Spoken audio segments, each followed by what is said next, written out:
Maintenant, il faut tout faire pour éviter l'explosion et l'incendie de ce navire. Le Ruby, c'est une bombe en pleine mer qu'aucun port ne veut accueillir. Pour cause, le cargo transporte 20 000 tonnes de nitrate d'ammonium, 7 fois plus que la quantité qui a explosé dans le port de Beyrouth en 2020.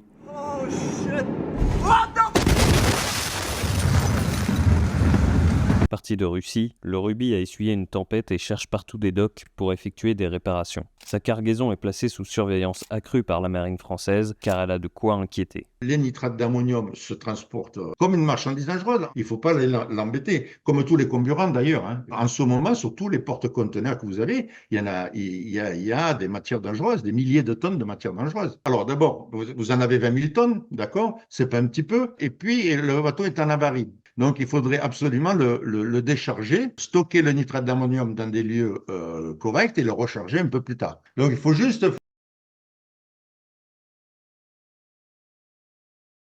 aussi important pour le nitrate d'ammonium dans ce genre de navire, c'est le tassement. Il va se tasser petit à petit et ça devient très compact et ça peut éventuellement faire une grosse détonation. Le but, c'est quoi? C'est de réparer ce navire sans titiller, je dirais, le nitrate d'ammonium. Alors, il y a deux façons. Soit on le débarque, soit on le vide de sa cargaison, hein, on la stocke et on fait les réparations. Soit, s'il n'y a pas besoin de découper ou souder, on fait les réparations à bord. La coque, le gouvernail et l'hélice du cargo battant pavillon maltais auraient été endommagés dans la tempête. Le Ruby, dont l'équipage comprend 19 Syriens, s'est brièvement arrêté au port de Tromsø en Norvège, mais a très vite reçu l'ordre de s'éloigner des côtes. Il s'est aventuré dans les eaux danoises avant d'essuyer un nouveau refus, celui de la Lituanie.